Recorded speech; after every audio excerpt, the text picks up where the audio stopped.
Bien, esta pregunta hace referencia a un tema sobre el que se repite siempre la misma pregunta, pero que es importante que conozcáis un poquito sobre la anatomía de la vía lagrimal. La vía lagrimal, o mejor dicho, la lágrima, se segrega en la glándula lagrimal. La glándula lagrimal está en el canto externo del ojo, en el canto súpero externo del ojo. Por lo tanto, las inflamaciones de la glándula lagrimal se llaman dacrioadenitis. Y lo que me va a producir es una deformidad en S itálica del párpado. Eso me va a dar el diagnóstico de dacrioadenitis. Después la lágrima, mediante el parpadeo, se reabsorbe en los dos puntos lagrimales superior e inferior, circula a través del canalículo superior e inferior hasta el saco lagrimal y desde el sacro lagrimal baja a través del conducto lagrimal al meato medio. Pues bien, lo más típico y lo más frecuente es que se produzcan obstrucciones en la vía lagrimal. Bien, la obstrucción lagrimal la podemos encontrar en el niño o en el adulto. En el niño, la obstrucción congénita de la vía lagrimal lo que me va a producir es una epífora, es decir, es un lagrimeo. En el 90% de las ocasiones se resuelve esta obstrucción de manera espontánea mediante masajes en esta zona.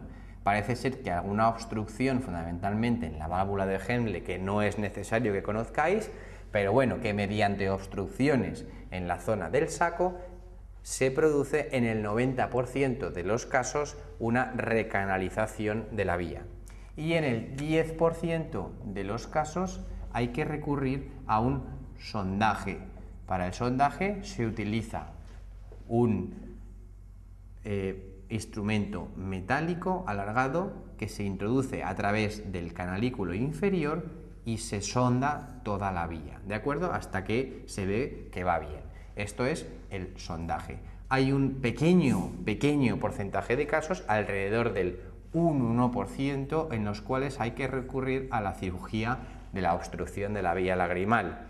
Mucho más frecuente es que haya que recurrir a cirugía en el caso de la obstrucción en el adulto. Las obstrucciones en el adulto son también muy frecuentes, pero en este caso la epífora aparece a partir de los 60 años, más o menos, que es la edad media de la obstrucción de la vía lagrimal en el adulto. Y en este caso lo que vamos a hacer es una dacriocistorrinostomía, que es básicamente crear una nueva vía desde la vía lagrimal hacia la nariz. Dacriocistorrinostomía. Esta es la misma cirugía que se utiliza en el 1% en los niños que padecen una obstrucción congénita de la vía lagrimal. Las complicaciones que se me pueden dar derivadas de la obstrucción de la vía lagrimal es fundamentalmente la infección.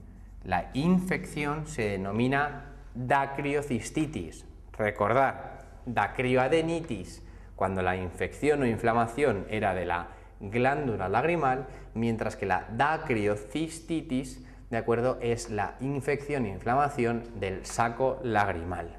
¿Cómo se trata? Se trata en el episodio agudo mediante antibióticos orales, antiinflamatorios no esteroideos orales y analgesia.